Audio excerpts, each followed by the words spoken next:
Bismillahirrahmanirrahim. Assalamualaikum warahmatullahi wabarakatuh.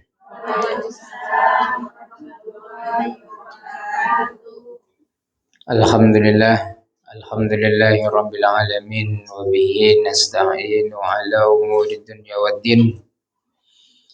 Wassalatu wassalamu ala asyrafil anbiya'i wal mursalin wa ala alihi wa sahbihi ajma'in.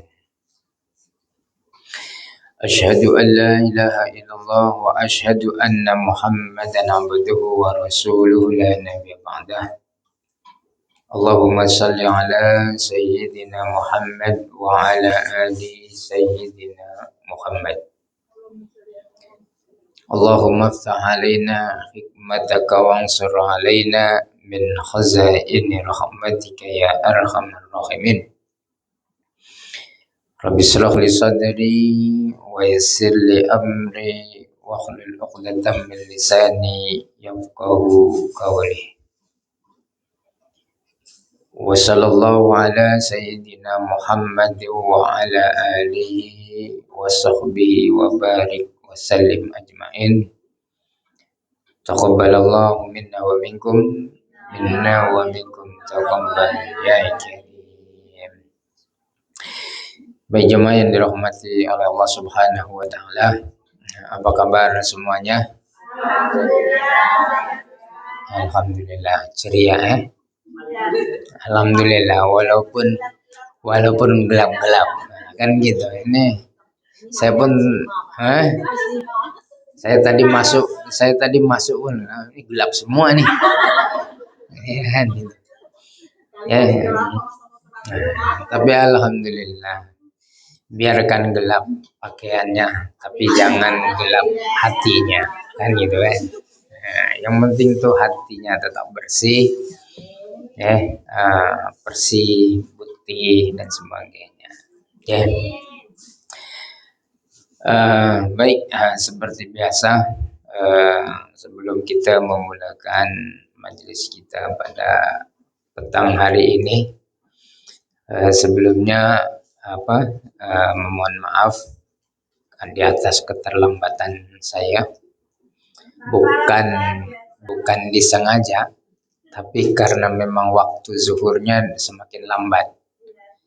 Karena saya kan bertugas di masjid untuk mengimami salat zuhur terlebih dahulu. Selepas salat zuhur barulah kesinilah.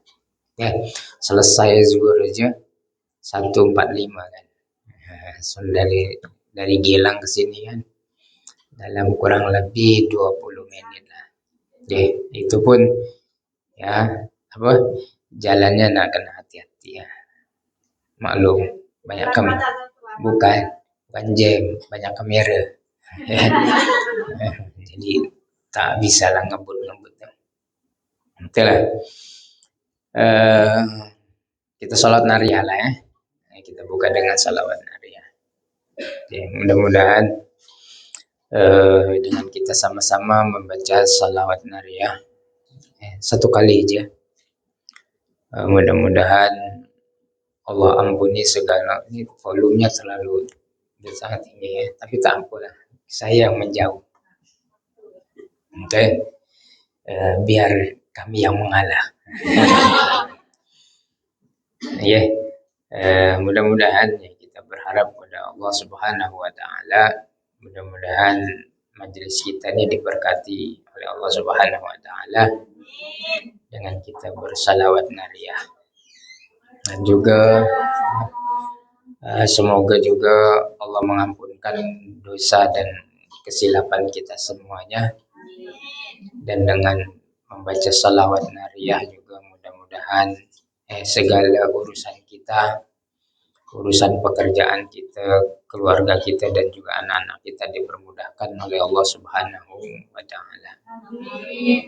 Mungkin juga kita doakanlah untuk sahabat kita, mungkin kawan kita, saudara kita yang mungkin pada hari ini kurang bernasib baik, mungkin dalam keadaan sakit atau dalam keadaan sedih karena musibah atau sebagainya, kita doakan yang terbaik. Semoga bagi yang sakit Allah beri kesembuhan dengan segera. Bagi yang menghadapi kesukaran, kesulitan, masalah, mudah-mudahan semoga Allah berikan jalan keluar yang terbaik. Ya, Allah selesaikan dengan jalan yang benar. Ya. Ala hadhihi niyah wa kullu niyatin khasah lillana al-Fatihah. A'udzu billahi minasy syaithanir rajim. Bismillahirrahmanirrahim. Alhamdulillahi rabbil alamin. Ar-Rahmanir Rahim. Maliki yaumiddin. Iyyaka na'budu wa iyyaka nasta'in. Ihdinas siratal mustaqim. Siratal ladzina an'amta 'alaihim ghairil maghdubi 'alaihim waladdallin. Amin. Sama-sama kita buka dengan baca salawat nariyah. Allahumma sholli sholatan kamilatan wa salim salaman taman ala sayyidina Muhammadin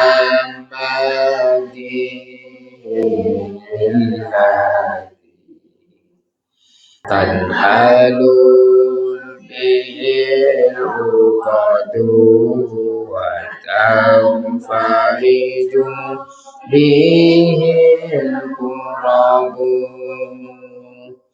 wa tuqda bihil hawaiju wa tunalu rawaibu wa husnul khawatimi wa yustasqal ghamam biwajhil karim wa ala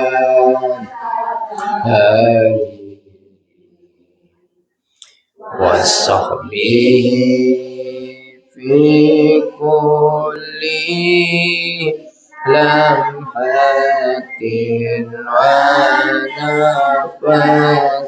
wa nafasin bi'adadin kulli ma'lumillah. Alhamdulillah. Jemaah yang dirahmati oleh Allah Subhanahu wa taala, bersyukur kita sekali lagi pada Allah Subhanahu wa taala karena dengan izinnya kita dapat berkumpul kembali, duduk bersama lagi di majelis yang sama yang insya Allah penuh barokah nih. Walaupun baju boleh sama, pakaian boleh sama, namun keadaan kita tetap berbeza-beza. Mungkin ada yang dalam keadaan baik, mungkin juga ada yang dalam keadaan kurang baik, dari segi finansial, dari segi dan sebagainya. Yang jelas, dengan berbagai macam keadaan yang kita rasakan masing-masing, namun satu kesyukuran dan satu nikmat yang besar ketika kita dapat duduk bersama-sama di satu majelis, di satu majelis ilmu yang mana di dalamnya kita bersalawat, mengingat Allah Subhanahu wa taala, dengan berzikir, dan juga dengan berbagi gula-gula, kan itu kan, itu berbagi rezeki kan, alhamdulillah. tanpa perlu kita tahu orang itu ada masalah kencing manis atau tidak kan.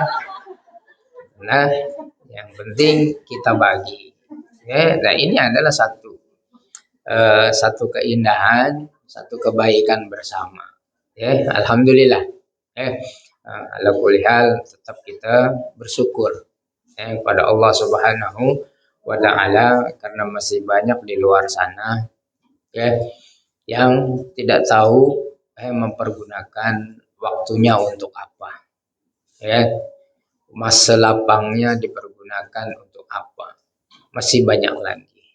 Tapi kita beruntung dipilih oleh Allah Subhanahu wa taala untuk tetap setia ya, istiqomah berada di jalan yang benar, di jalan yang selamat, di jalan yang diridhoi oleh Allah Subhanahu wa taala. Biar orang juga di luar sana mengata kita, kan? Awak rugi, kan? Tak kemana-mana, kan? Awak manfaatkan istirahat untuk duduk, kan? Di satu ruangan yang gelap, kan?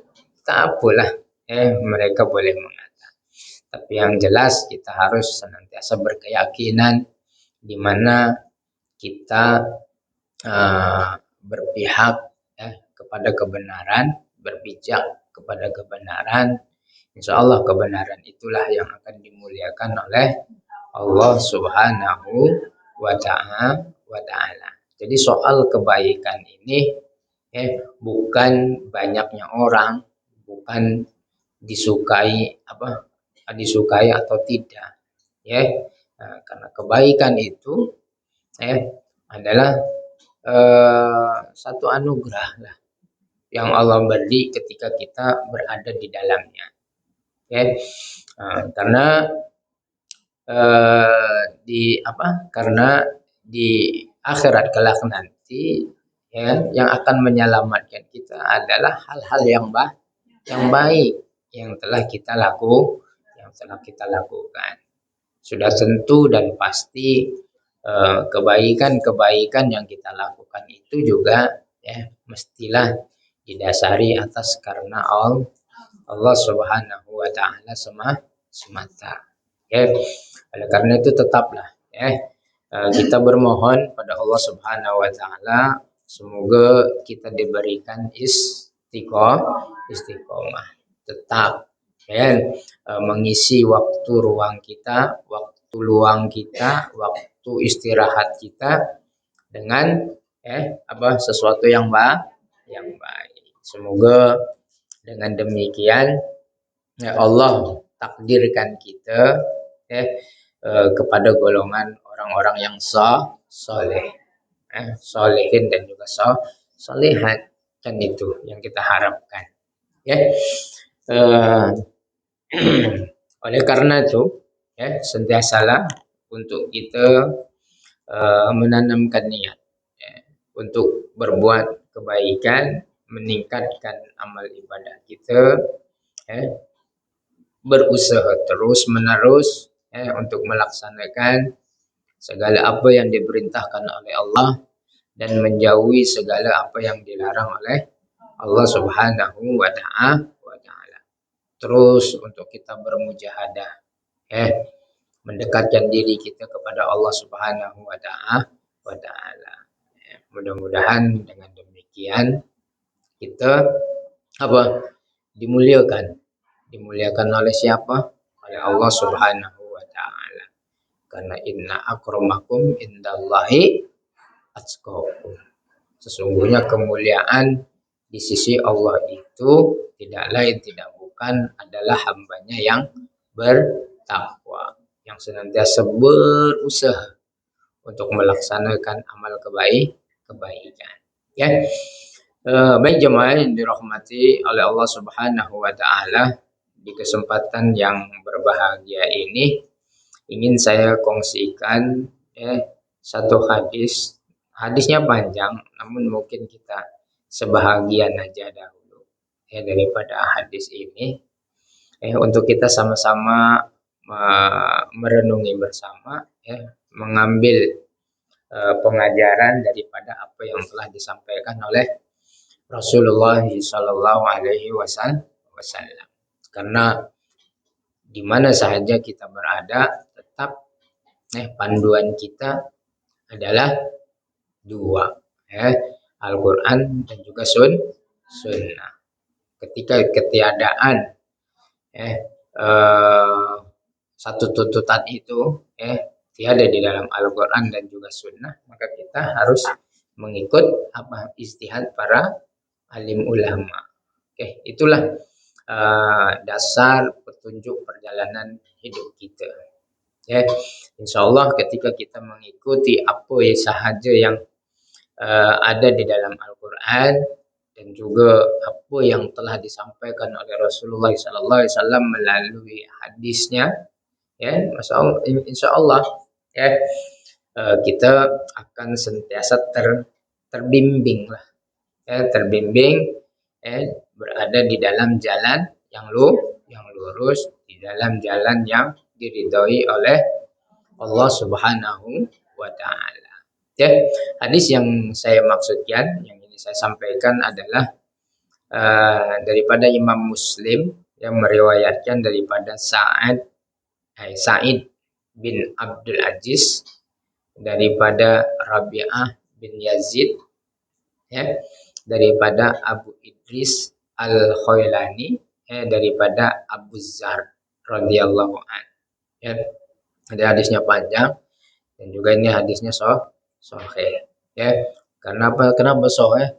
Karena perawinya, sanadnya itu semuanya orang-orang yang benar, yang boleh dipercayai.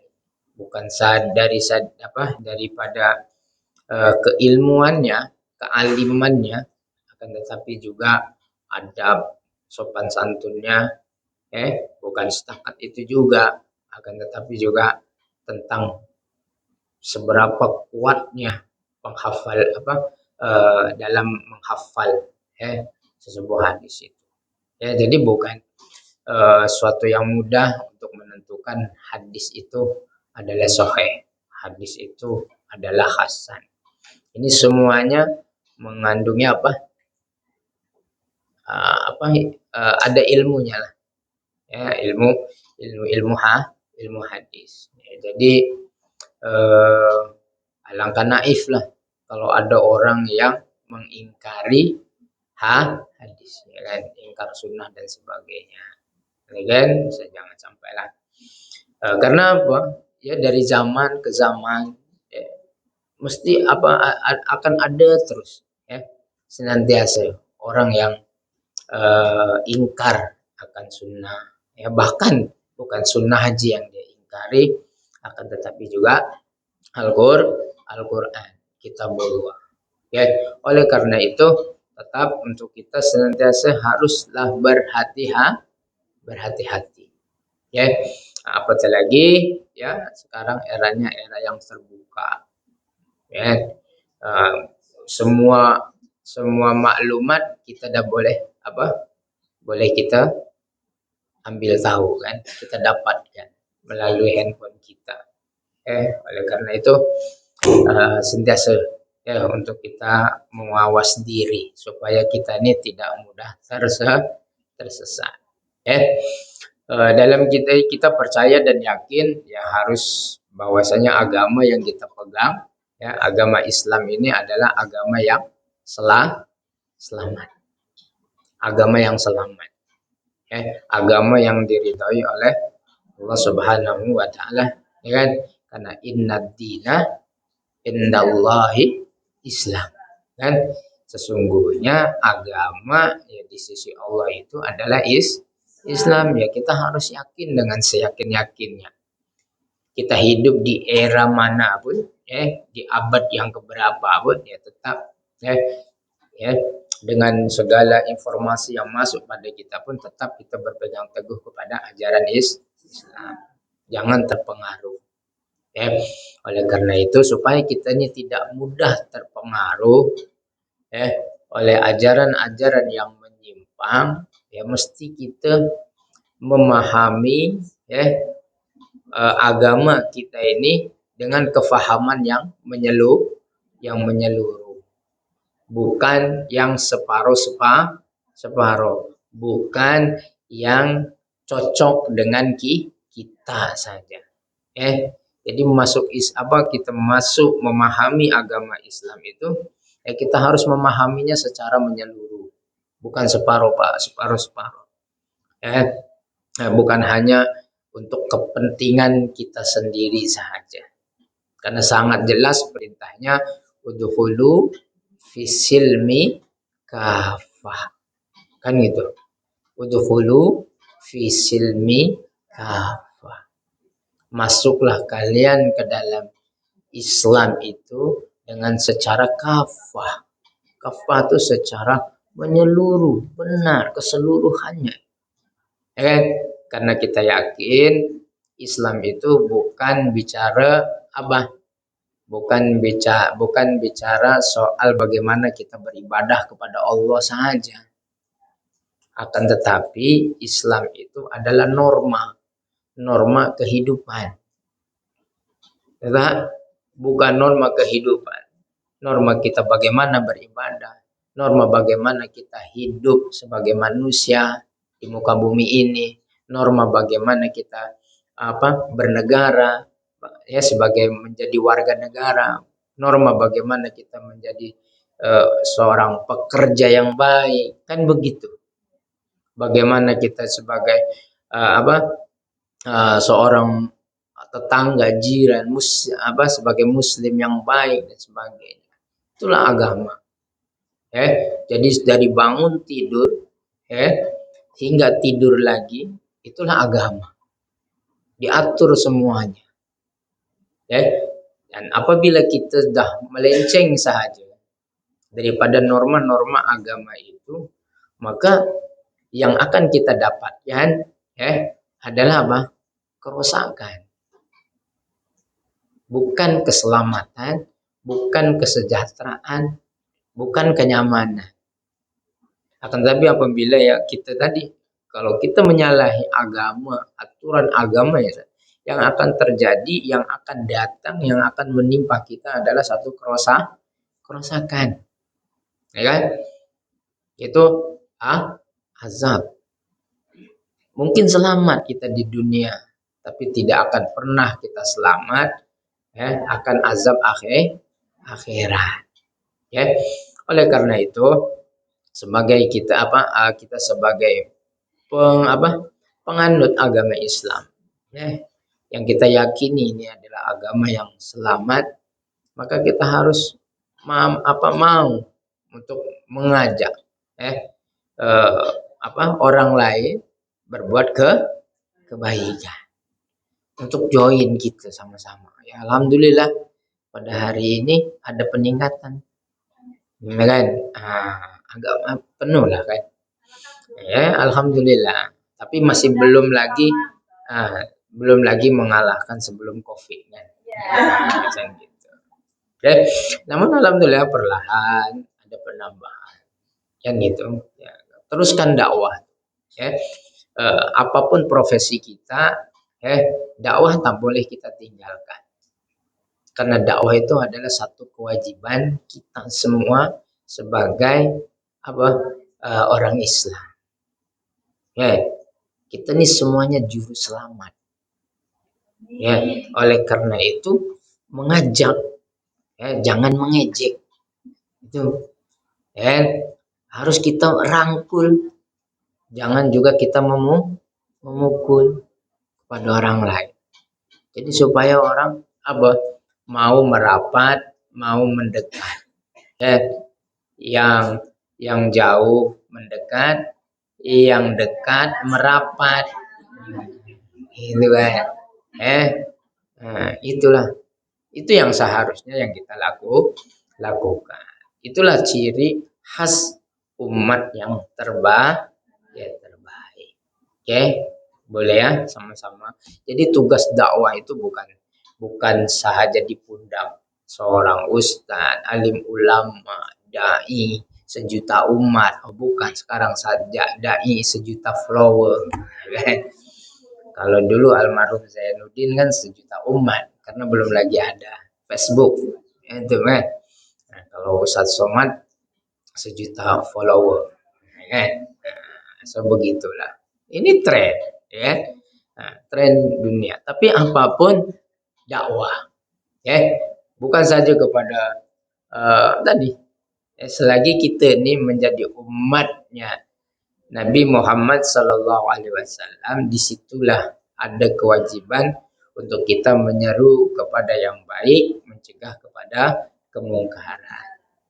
Akan tetapi cara-cara untuk kita berdakwah itu mestilah menggunakan cara yang berhema.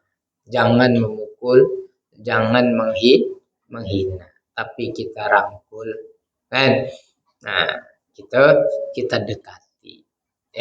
Tak juga kita melulu menghukum, tidak. Nah, tapi tetap semangat itu dalam berdakwah tuh ada. Tak apa, walaupun ya tadi ala bosan lah Ustaz. Dah berkali-kali dah. Dah kita ajak tapi tak menghiraukan. Cuek bebek aja kan gitu. Tapi jangan pernah berputus asa. Tengok kita kembali kalau dalam misi dakwah ini, tengok kembalilah. Bagaimana Rasulullah Sallallahu Alaihi Wasallam mengajak kafir Quraisy ketika itu. Masya Allah, cobaannya lebih dahsyat pada kita.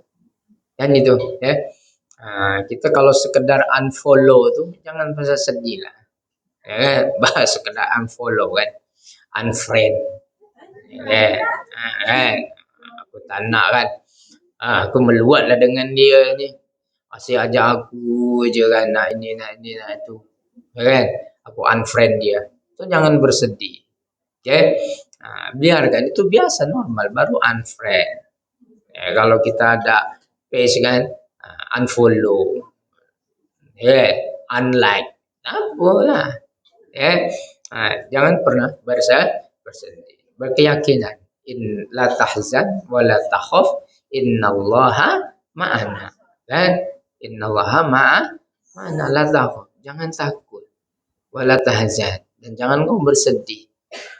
Ketika mana kita berada di jalan dakwah, sesungguhnya Allah bersama kita. Innallaha ma'ana.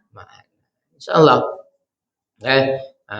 Jadi teruskan. Ajar sebanyak-banyaknya. Karena di luar sana masih lagi banyak yang perlu kita selamatkan sama-sama. Itu. Hadisnya apa yang saya maksudkan tadi adalah anin Nabi fima yarwiya anillahi annahu. Ini hadisnya hadis qudsi lah.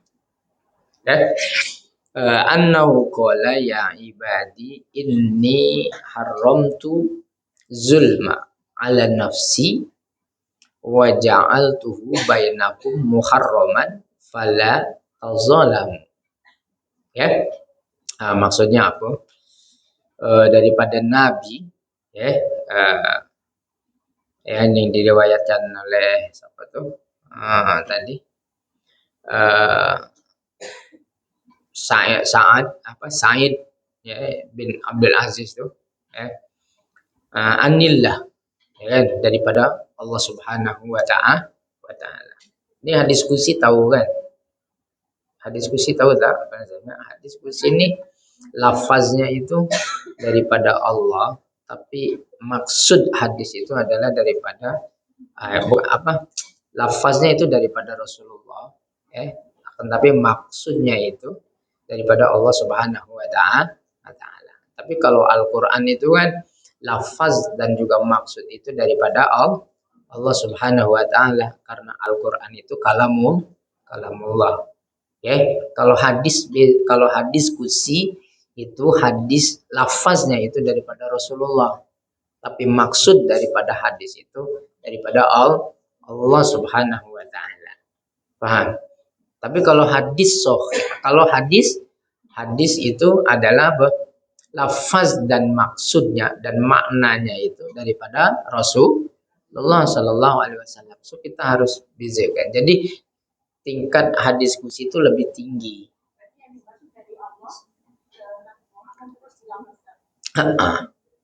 Ya, oleh karena itu kan kalau selalunya kalau hadis qala Rasulullah, ya kan? Bukan daripada daripada Rasulullah direct terus daripada Rasulullah. Ini apa? Ini maksudnya Allah bersabda tapi melalui hadis.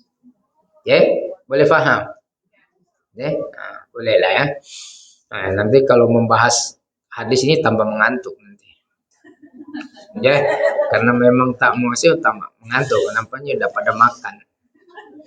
Oke. Jadi apa? Apa tadi nas hadisnya tuh ya ibadi. Yang disebut yang dipanggil oleh Allah ini iya-nya adalah ya anida. Ya nida itu panggilan mesra. Hai. Ya kan? Hanilah. Ya, ya habibi. Ya. So ya itu dalam bahasa Arab itu ya untuk memanggil. Ya. Nah, memanggil tapi yang penuh yang mesra lah.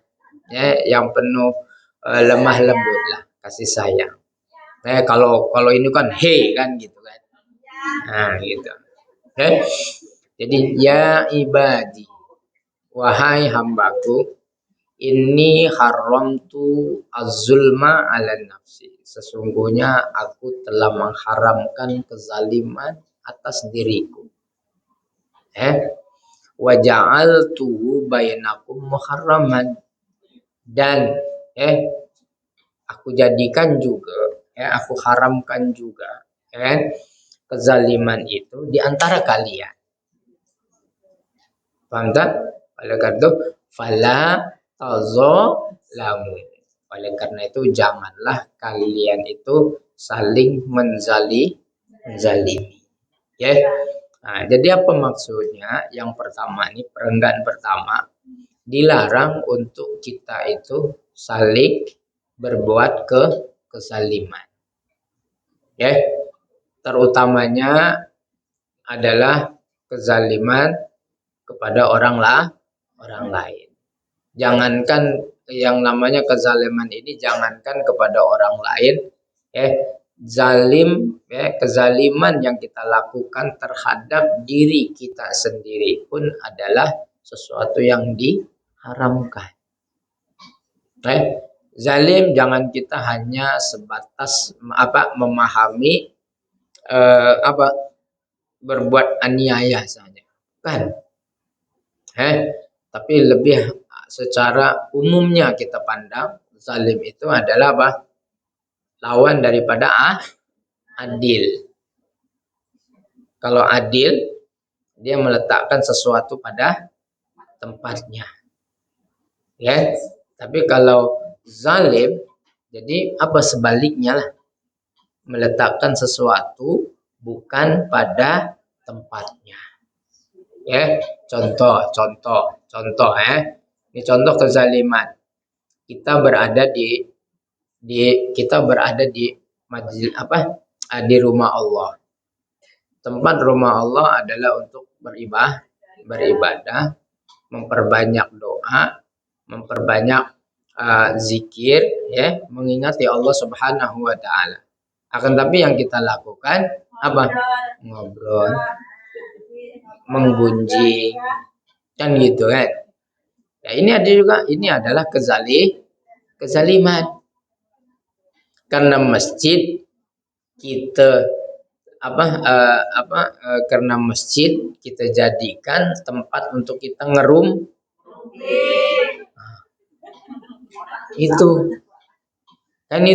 Itu juga satu kezaliman karena kita meletakkan bukan pada tempatnya.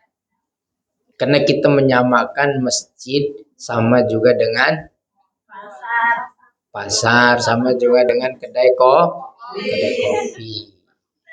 Kan gitu. Ya, ngobrol aja daripada A sampai Z. Kan? Padahal tadi kita kesempatan ada di rumah Allah Subhanahu wa taala. Yang seharusnya adalah memperbanyak zikir dengan kita membaca Al-Qur'an. Kan begitu. Ya, dengan kita belajar agama.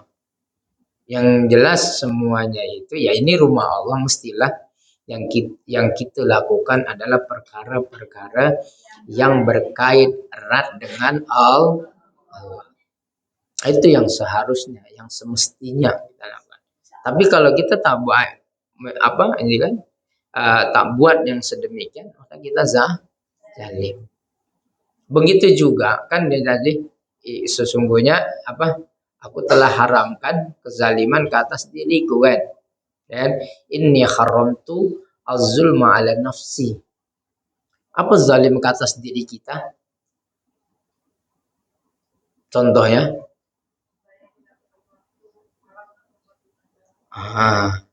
malas buat ibadah. Itu juga zalim ke atas diri kita. Karena tak ada kita menyakiti orang lain. Tapi keberanian kita, kemalasan kita untuk beribadah itu adalah satu kezaliman ke atas diri kita. Kenapa? Karena akibatnya, akibat kemalasan, akibat keengganan untuk kita beribadah seperti sholat, seperti tak mau sholat, ya kan? Malah seperti apa berbuat kebohongan, ya kan? Itu kan akibatnya akan kita rasakan nanti di akhirat, dan itu menyakitkan. Siapa yang sakit? Kita sendiri. Ya, karena segala sesuatu perbuatan yang kita lakukan itu kan akan berakibat. Baik itu sewaktu di dunia Allah bagi kontan, ataupun nanti di akhirat. Kan begitu. Itu juga kezaliman. Oleh karena itu, ya, tadi sekali lagi, ya, ketika mana juga kita melakukan perbuatan maksiat, dan ketika Allah menurunkan satu azab pun, akibatnya kepada siapa? Bukan kepada kita saja kan, akan tetapi juga berpengaruh juga kepada orang yang berada di sekeliling kita. Tadi, oleh karenanya saya menekankan, mari kita sama-sama untuk kita menjadi pendakwah. Untuk yang senantiasa memberi peringatan kepada teman kita. Jadi jangan pernah kita berbuat kesalahan itu ya. Ini kan saya ya suka-suka saya lah. Enggak bisa.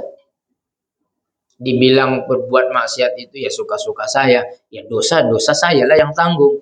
Kubur nanti saya yang jawab. Memang iyalah awak yang jawab dalam kubur. Siapa lagi yang mau ikut juga dengan awak dalam kubur tuh kan?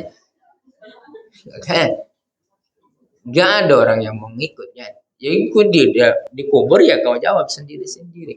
Tapi tadi perlu diingat ketika Allah mengazab, menghukum sebelum Anda itu dikubur, sebelum Anda ditanam, sebelum Anda dibawa ke alam akhirat. Allah menurunkan azab. Allah tak pilih. Allah tak pilih kepada siapa Allah nak turunkan azab. Tapi kalau Allah nak turunkan azab ya satu kampung tenggelam semua. Betul tak? Allah tak pandang tuh ada orang alim di situ, ada orang ahli ibadah, ada yang suka mabuk, yang suka berzina pun Allah sekali gulung sekali. Allah tenggelamkan. Kalau Allah misalkan turunkan gempa, turunkan tsunami, kan sapu bersih itu semuanya. Bukan semua ahli maksiat itu kan. Tapi di situ ada ahli ibadah, ada orang soleh. Kan begitu. Oleh karena itu, untuk kita saling mengingatkan. Karena musibah itu datangnya tak diundang. Betul? Dan itu bila kapan-kapan saja. Dan yang namanya itu musibah, itu pasti ada kait mengait dengan perbuatan satu kaum itu. Nah, karena Allah tuh,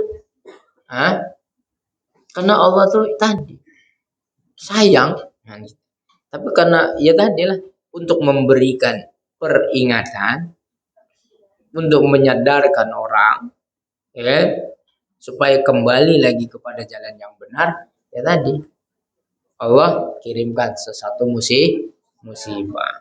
Dan ketika datang musibah itu tanpa memilih. So itu yang perlu kita ingat. Oke.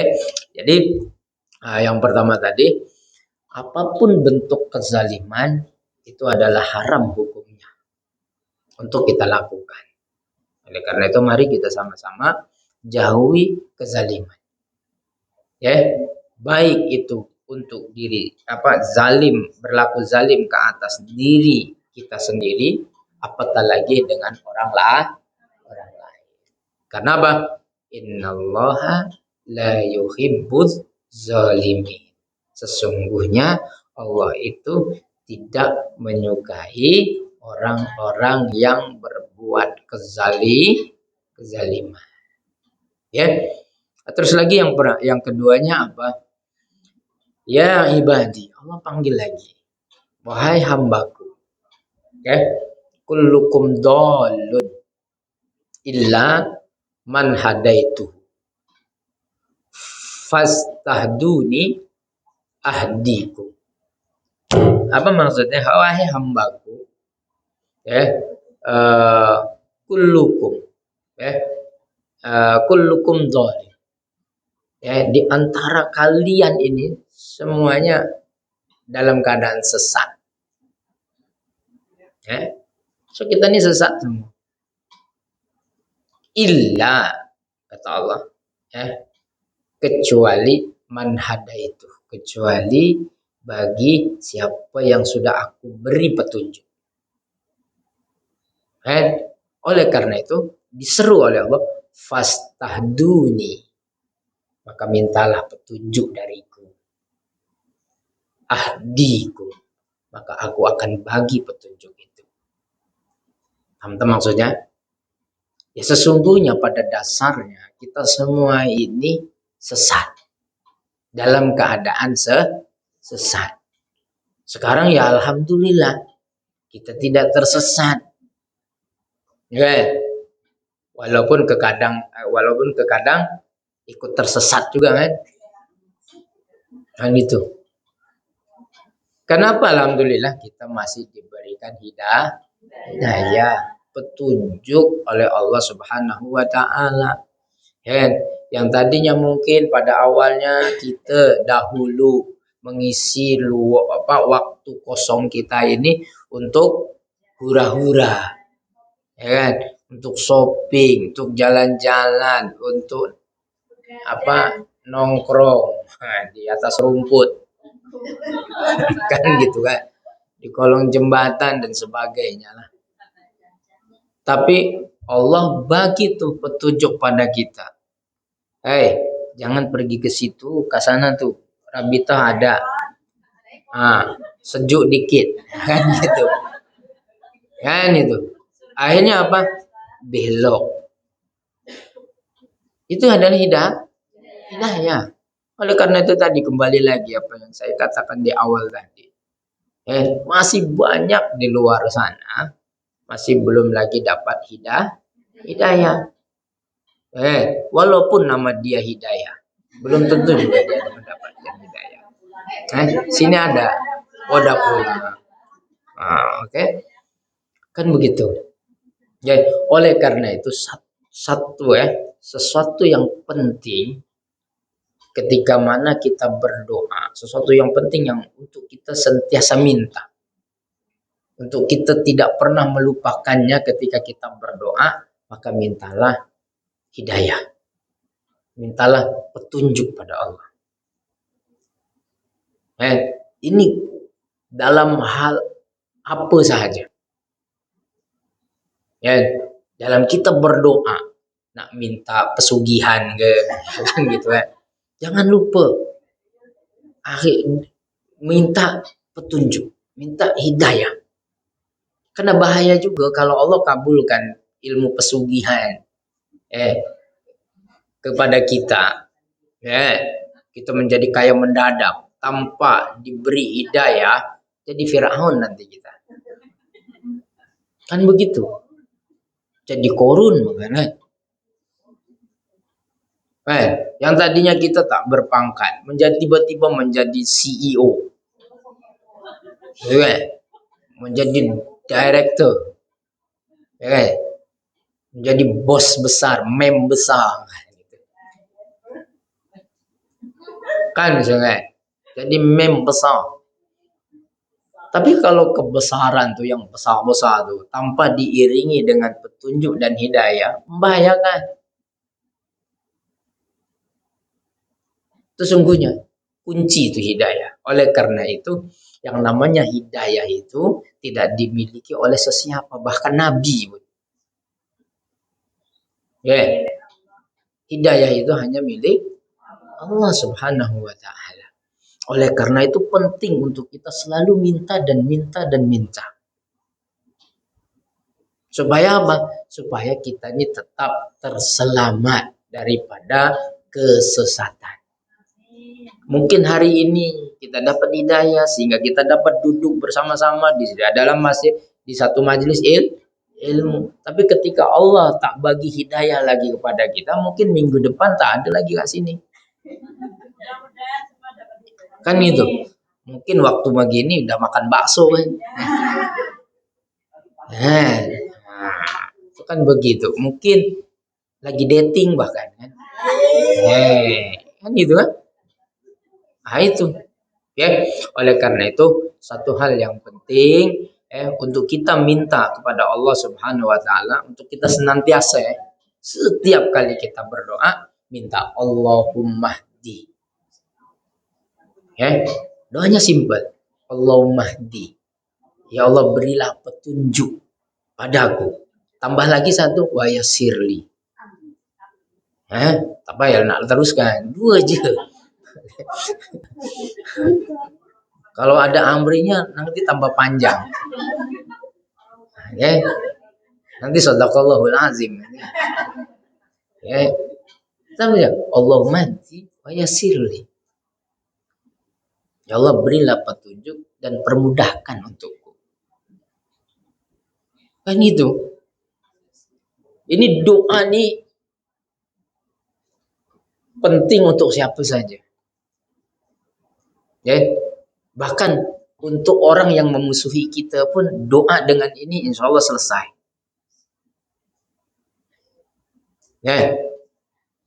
Untuk musuh kita sekalipun. Kita bermusuhan dengan orang tuh. Orang tuh benci banget dengan kita kan. Tak perlu kita doa banyak-banyak nak minta ini, nak minta itu. Tak cukup dengan Allahumma hdi. Ya Allah, berilah petunjuk kepada si dia tuh. Itu ya. Sebutlah namanya. Si dia dan dia tuh. Kalau dah Allah bagi petunjuk selesai. Benci macam mana pun dia dengan kita. Kalau Allah dah bagi petunjuk kepada dia, itu nanti ke dia akan jadi rindu tuh kan. Nanti kalau ketemu pun yang tadinya muka tuh garang, sangar, apa. Dari jauh udah senyum aja kan gitu. Wah, banyak senyum kan gitu.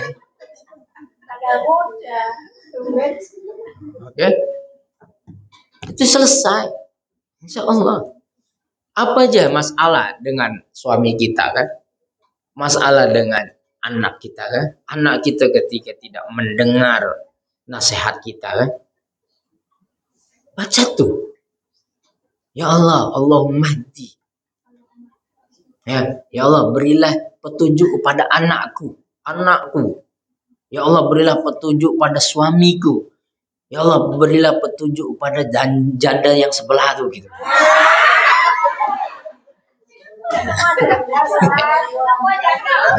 Semua janda. Kan begitu. Biar suami, kalau udah dia bagi petunjuk itu kan, tak dia jadi pelakor kan. Begitu. Nah, lagi musim. So kan begitu. Jadi apa? Itu apapun lah masalahnya. Kalau kita punya majikan yang cerewet dah, yang galak, ya kan, yang pelit dah. Doa itu aja. Ya Allah, bagilah petunjuk pada majikanku ini ya Allah. Allah bagi petunjuk tuh, tak minta bonus pun dia bagi bonus nanti. Karena dah dapat petunjuk. Yang tadinya tak diberikan cuti pun. Kalau Allah dah bagi petunjuk kepada dia, tunjuk kebenaran. Jadi Pak, tak perlu diminta. Awak belum cuti kan awak kan? Pastilah ambil cuti. Nah, kan gitu. Awak tak perlu buat apa-apa. Awak tidur aja hari ini. Kan gitu. Sekarang biar mem yang buat. Kan gitu. Dia take over kan. Ya.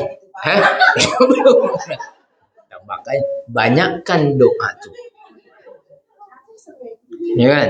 Banyakkan doa tuh. Minta petunjuk. Wayasir. Wallahu mahdi wayasir. Dan itu juga ini doa kenapa? Ini juga doa yang diajarkan oleh guru saya. Ketika saya mengadu kepada guru saya.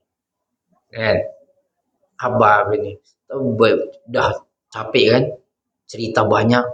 Cuma situ aja bagi nasihatnya. Rahman, kau doa ini aja. Dah, itu aja. Ada. Itu aja. Amalkan tuh. Ya, amalkan tuh. Dan alhamdulillah sampai sekarang saya mengamalkan. Ya. Jadi itu. Karena ia tadi, kita ini semua dalam kesesatan tadi pada awalnya. Kita ini menjadi orang yang beriman, menjadi kita ini orang yang berada di dalam kebaikan, tak lain tak bukan ianya adalah berkat hidayah, taufik dan hidayah yang Allah berikan kepada kita. Kan itu. Jadi ini satu hal yang penting bagi anak, bagi saya, ya, yang boleh saya kongsikan. Ya, oleh karena itu jangan pernah bosan. Karena kita juga adalah bentuk pengakhiran hidup kita juga kita tak tahu kan. Betul lah. Hanya Tuhan yang tahu. Mungkin kita ini baik perjalanan kita. Dah hampir akhiran kita itu di pintu surga. Tapi Allah berkata lain, tidak memberikan hidayah. Pada akhirnya apa? Kehampiran itu sirna menjadi kita ke pintu neraka. Ada juga yang hampir seumur hidupnya itu udah hampir dengan pintu neraka. Udah hampir dia dengan pintu neraka. Tapi takdir berkata lain, Allah memberi petunjuk dan hidayah kepadanya. Kehampiran itu tidak menjadi, pada akhirnya dia selamat masuk pintu surga. Ini pengakhiran. Tidak ada semua yang mengetahuinya, hanya Allah yang tahu. Oleh karena itu, kata Allah tadi, minta hidayah padaku. Ya. Minta, ya, fastahduni. Minta kepadaku untuk diberi petunjuk. Maka kata Allah, ahdiku. aku akan beri petunjuk, beri hidayah kepada. Ya kan, mudah-mudahan. Ya, oleh karena itu tak layak untuk kita menyombongkan diri. Betapa besar, betapa banyak pun kebaikan yang sudah kita lakukan. Karena akhirannya belum tentu baik juga. Ya, kan itu. Oleh karena itu untuk kita tetap ya memohon hidayah kepada Allah Subhanahu wa taala, ditetapkan iman dan Islam kita hingga di akhir kehidupan kita. Ya, ketika Allah memanggil ajal kita, ya, menjemput ajal kita, kita dalam keadaan husnul khotimah karena kita masih tetap diberikan taufik dan hidayah daripada Allah Subhanahu wa taala sehingga kita tetap berada di jalan Shiratal Mustaqim. Oleh karena itu kan dalam dalam surah Al-Fatihah itu kan ada tuh mohon doa untuk meminta hidayah itu kan. Ihdinas siratan. Karena itu pentingnya itu. Pentingnya hidayah itu penting. Dan ini sudah dibuktikan. Pada zaman Rasulullah SAW dahulu, betul lah. Siapa yang tak kenal Sayyidina Umar? Semua kenal. Semua takut dengan Sayyidina Umar. Jangankan orang, setan aja takut sama Sayyidina Umar. Kalau Sayyidina Umar jalan itu, setan minggir loh. Saking segannya sama Umar. Takutnya. Kan, kalau kita lain kan, kita jalan setan semua ngampirin kita kan. Mari sini ya. Tapi kalau Umar gitu garangnya. Gitu. Ya. Kita kenal, kita tahu Umar tuh bagaimana dia membenci Rasulullah kan. Sebelum dia memasuki Islam, sebelum dia mendapatkan hidayah, pantang dia mendengar nama Muhammad disebut. Dengar aja nama Muhammad, mana Muhammad? Aku penggal lehernya. Kan begitu. Tapi apa yang terjadi? Setelah dia mendapatkan hidayah, petunjuk oleh Allah Subhanahu wa taala, itu 1000 derajat itu bertukar, berbalik. Sayyidina Umar yang dulu membenci menjadi pembela nomor 1. Pembela Nabi Muhammad sallallahu alaihi wasallam. Dahulu pantang dia mendengar nama Muhammad disebut, langsung dia menghunuskan pedangnya. Ketika dia dah mendapatkan hidayah, ketika ada orang yang mengancam Nabi Muhammad, dialah orang yang terdepan yang membela Nabi Muhammad dan siap mati untuk Muhammad. Siapa yang mau membunuh Nabi Muhammad? Hadapi saya dulu. Langkahi mayatku dulu. Itu Umar. Ini berkat apa? Hidayah. Segitu. Jadi kalau ada orang yang memusuhi kita, yang membenci kita, doa cukup satu. Beri petunjuk padanya. Selesai. Enggak usah disebut, ya Allah kutuklah dia nih jadi batu. Sabar lu bang ya. Takutnya kita pula yang jadi batu gitu. Berbalik ke kita. Yang namanya doa itu mesti yang baik-baik. Karena doa itu adalah satu ibadah. Maka ketika kita berdoa, doalah yang baik. Hindari perkara-perkara yang buruk untuk kita timpakan kepada orang lain. Mungkin itu sajalah, 2 poin aja lah. Tak dapat saya baca semuanya. Boleh ya. Jadi apa poin pertamanya daripada apa yang saya sampaikan tadi? Pertama, hidayah. Orang yang pertama kezaliman. Nah, yang namanya perbuatan zalim itu haram hukumnya. Baik zalim itu berlaku kepada diri kita, apatah lagi kepada orang lain. Haram di sisi Allah Subhanahu wa taala. Allah takkan pernah menyukai jenis apapun kezaliman. Oke. Dan yang keduanya apa? Petunjuk. Mintalah petunjuk. Kenapa Ustaz kita minta petunjuk? Ya, karena kita ini tanpa hidayah daripada Allah, kita dalam keadaan kesesatan. Udah petunjuk kemana-mana pun masih juga sesat kan? Enggak? Masih juga kita tersesat. Masih juga kita enggan menerima kebenaran kan? Apatah lagi lah kalau kita tak mendapatkan hidayah. Kadang masih udah dapat hidayah pun, udah dapat hidayah dan duduk ke sini kan, dan duduk satu majelis, tapi hatinya lain, bukan ke sini, hatinya ke sana, kan gitu kan? Kenapa? Udah buat appointment. Nah, so begitulah. So dua perkara itu. Jadi satu lagi berkenaan hidayah tadi, jangan pernah kita tinggalkan meminta hidayah dan kemudahan daripada Allah ketika kita berdoa. Doalah yang lain-lain, tapi dua perkara itu jangan ditinggalkan. Insya Allah akan selesaikan dengan jalan yang Allah pilih untuk kita. Nah itu saja, kurang lebihnya saya memohon maaf apabila ada kekhilafan daripada apa yang saya sampaikan. Wallahi itu datangnya daripada saya pribadi. Namun apapun yang saya sampaikan itu benar, wallahi itu datangnya daripada Allah Subhanahu wa taala, karena Allah lah yang maha benar. Aku luka lihada. Assalamualaikum warahmatullahi wabarakatuh.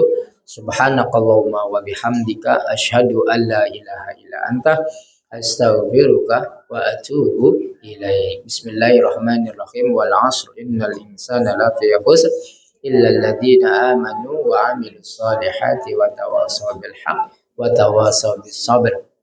Allahumma rahamna bil Qur'an waj'al lana imaman wa nuran.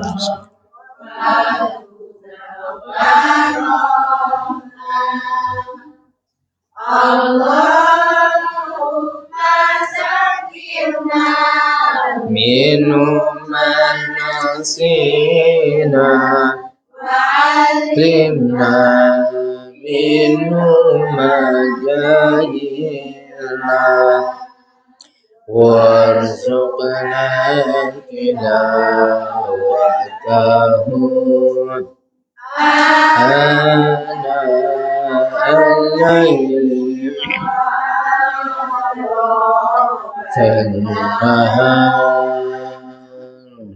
waj'al lana hujjatan ya rabbal alamin. Walhamdulillahi rabbil alamin. Taqabbalallahu minna wa minkum taqabbal ya karim.